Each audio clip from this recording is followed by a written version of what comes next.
गोंदिया जिल्ह्यातील आमगाव देवरी विधानसभा क्षेत्राचे आमदार संजय पुराम आणि त्यांच्या सहपत्नी जिल्हा परिषद सदस्य सविताताई पुराम यांनी पुण्यश्लोक अहिल्याबाई होळकर यांच्या त्रिशताब्दी जन्मोत्सव वर्षानिमित्त 10वी आणि 12वी मध्ये प्रथम, द्वितीय, तृतीय उत्तीर्ण क्रमांक पटकावणाऱ्या विद्यार्थ्यांचा तसेच पत्रकारांचा सत्कार करण्यात आला।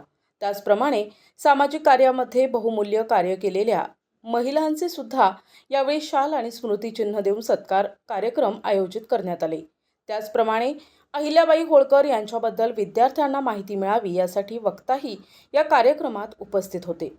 त्यांनी अहिल्याबाई होळकर यांनी आपल्या जीवनात कसा संघर्ष केला आणि समोर आल्याबद्दल माहिती सुद्धा यावेळी देण्यात आली।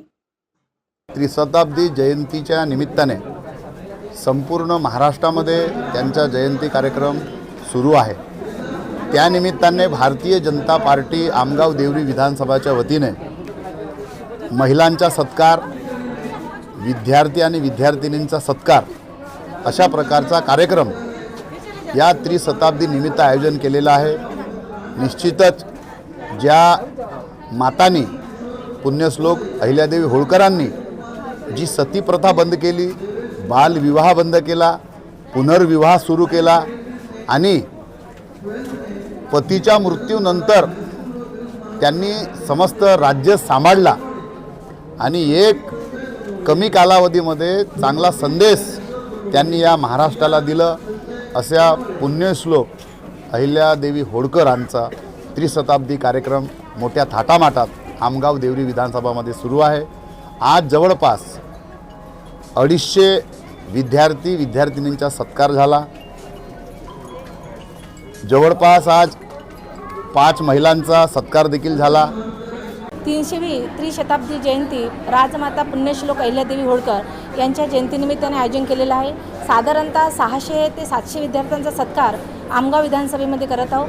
कारण एकच उद्देश आहे की विद्यार्थ्यांची आमची भेट व्हावी, त्यांचाने आमचा परिचय व्हावा, त्यांना कुठे भविष्यात अडचण निर्माण झाली तर आम्ही त्यांच्या संपर्कात राहावं यासाठी या कार्यक्रमाचं आयोजन केलं। तसंच त्या पद्धतीने त्यांना पुढील भविष्याच्या शुभेच्छा देण्यासाठी सुद्धा ह्या कार्यक्रमाचं आयोजन होतं।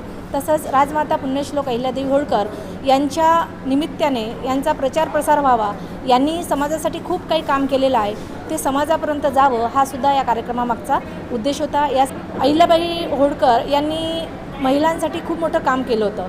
17व्या शतकातला त्यांचा इतिहास आहे, त्यांच्यानंतर आपल्या जिजामातांचा इतिहास आहे, सावित्री मातेंचा इतिहास आहे, परंतु 17व्या शतकात त्यांनी इतकी मोठी क्रांती केली, त्यामुळे त्यांच्याच विचारधारेवर ओम शांतीचं काम, नरेंद्र महाराजांचं काम, गायत्री परिवारांचं काम, आशुतोष महाराजवाल्यांचं काम, असं अनेक विविध क्षेत्रामध्ये महिला आमच्या काम करत आहे। त्यामुळे अहिल्याबाईंच्या जीवनावर आधारित ते काम करत आहे, त्यामुळे आम्ही त्यांचा सत्कार केला। प्रतिनिधी राधाकिसन चुटे, NTV न्यूज मराठी, गोंदिया।